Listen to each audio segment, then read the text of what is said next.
আমরা আমাদের আনুষ্ঠানিক প্রচারণা শুরু করছি সেন্ট্রাল মসজিদের সামনের এরিয়া থেকে, বিশ্ববিদ্যালয়ের কেন্দ্রীয় মসজিদ থেকে, এবং শুরু করেছি জুলাইয়ের একমাত্র শিক্ষার্থী, ঢাকা বিশ্ববিদ্যালয়ের শিক্ষার্থী যিনি চোখ হারিয়েছেন, অঙ্গ হারিয়েছেন জুলাইয়ে, এবং তিনি সেটি নিয়ে আন্তর্জাতিক সম্পাদক পদপ্রার্থী এখন দাঁড়িয়েছেন, যাতে করে তিনি শিক্ষার্থীদের কন্ট্রিবিউট করতে পারেন।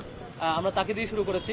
আজকে বিশ্ববিদ্যালয়ে যে মিটিং হয়েছে, কয়েকটা ফিডব্যাক। প্রথমত হচ্ছে, আমরা বিশ্ববিদ্যালয় নির্বাচন কমিশনের এবং শিক্ষকদের উদ্দেশ্যে আমাদের কনসার্নগুলো জানাতে পারি নাই, তখন ওনারা সুযোগ দেননি। প্রথমত যে ব্যাপার, সেটা হচ্ছে বিশ্ববিদ্যালয়ের নির্বাচন কমিশন এবং ইউনিভার্সিটি প্রশাসন থেকে হঠাৎ করে রাত 8টা, 9টায়, 12টায়, 1টায় হঠাৎ হচ্ছে নোটিশ আসছে ইতিপূর্বে। এরকম এই মানে প্রফেশনাল আচরণ আমরা আশা করেছিলাম, যেটা নির্বাচন কমিশনের কাছ থেকে নির্ধারিত টাইমে যে কোনো কনসার্ন জানানোর একটা স্বাভাবিকভাবে স্বাভাবিক প্রক্রিয়া জানানো, অ্যাবনর্মাল প্রক্রিয়ায় হঠাৎ জানানো, এটা খুবই আনপ্রফেশনাল আচরণ। আমরা আমাদের প্যানেলের জায়গা থেকে ইউনিভার্সিটির শিক্ষকদের কাছ থেকে প্রফেশনাল আচরণ প্রত্যাশা করছি।